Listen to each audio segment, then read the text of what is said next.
उम्मीद है वो पंहिंजे कार्य में सफल रहंदा।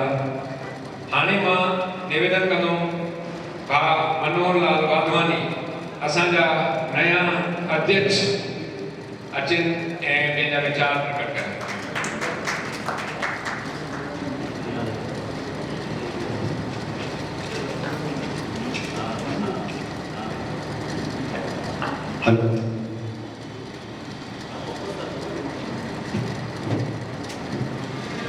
सभिनी खां अॻु में मां असांजे समाज जो इष्ट देव, असांजे हृदय जो सभु कुझु, असांजे समाज जो सभु कुझु भगवान श्री झूलेलाल खे मां प्रत्यक्ष रूप सां नमन करे ही कुझु चवण जी आज्ञा वठी ऐं तव्हां वरिष्ठ नव समाज जे साम्हूं पंहिंजा चार वीचार ऐं ॻाल्हियूं रखी करे आशीर्वाद वठणु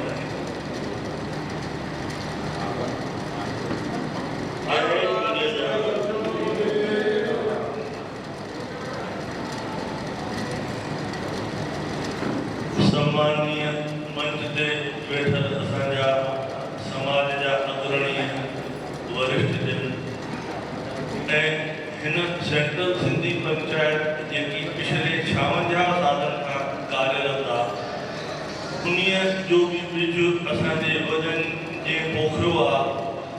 हाणे मां खे जेतिरी जानकारी आहे अधूरी जानकारी रखण सां उहा मन में विश्वास न पैदा कंदी, पर उन्हनि जेके वॾनि उहे ॿिज पोखिया वरी उन्हनि जे पदनि ते वेही करे जे पाणी ॾेई करे उन वृक्ष खे बरगद जो रूप ॾिनो ऐं उन्हनि शेवाऊं कयूं ऐं अॼु ताईं उहे शेवाऊं कंदा आया आहिनि। जेके वॾा ऐं आख़िरी शेवा जेकी भाऊ गोपी जन साहब जेके असांजे वेठा आहिनि पंहिंजो आशीर्वाद ॾेई करे पंहिंजी ॻाल्हियूं रखियूं, उन्हनि सभिनी खे मां नमन थो कयां। साम्हूं वेठल असांजा हमसाथी भाउर महिमान सभिनी खे जय झूलेलाल। अॼु जी सभा में उपस्थित युवा वर्ग जी उपस्थिति जेको हे असां कार्यक्रम रखियो हुयोसीं गुल गुलाब मिलन समारोह ऐं इन खां अॻु में बि जेको चइनि सालनि सां मां हिन संस्था सां जुड़ी करे शेवाऊं कयूं आहिनि ऐं करायूं आहिनि ऐं जेको हमसाथियुनि ऐं वरिष्ठनि सहयोग ॾिनो आहे। अॼु जी सभा में उपस्थित युवा वर्ग जी उपस्थिति हुननि जो शेवा जे प्रति रुझान ॾिसी दिलि गदगद थी वई। कंहिं बि समाज जे उत्थान ऐं विकास में युवा वर्ग जी वॾी भूमिका रहंदी आहे जेकी हो ईमानदारीअ सां दिलि सां निभाए रहिया आहिनि।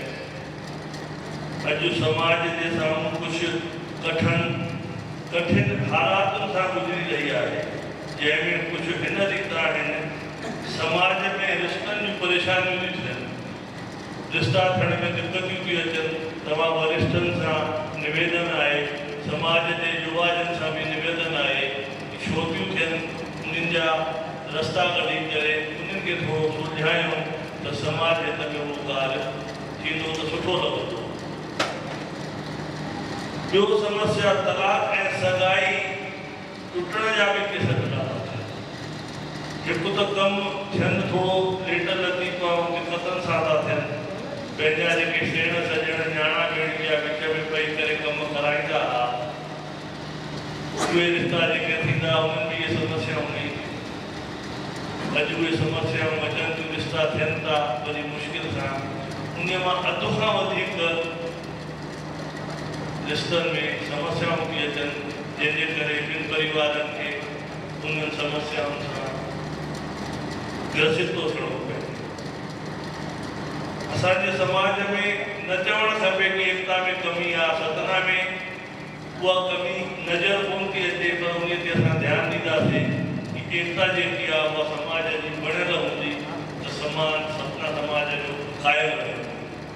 सिंधी ॿोलीअ जे प्रति जेकी असां वरिष्ठनि जी ऐं असां जेके हिते वेठा आहियूं इन्हीअ पीढ़ीअ ताईं त अञा अरुचि कोन्हे, पर जेकी ॿी नई पीढ़ी तयारु थी रही आहे असांजे पोयों उन में सिंधियत जी ॿोलीअ जे प्रति शौक़ु घटि आहे, रुझान घटि आहे।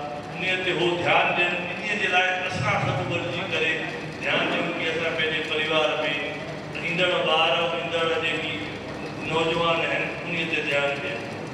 हर अवसर ते मांस ऐं मदिरा जो उपयोग समाज में वधी रहियो आहे।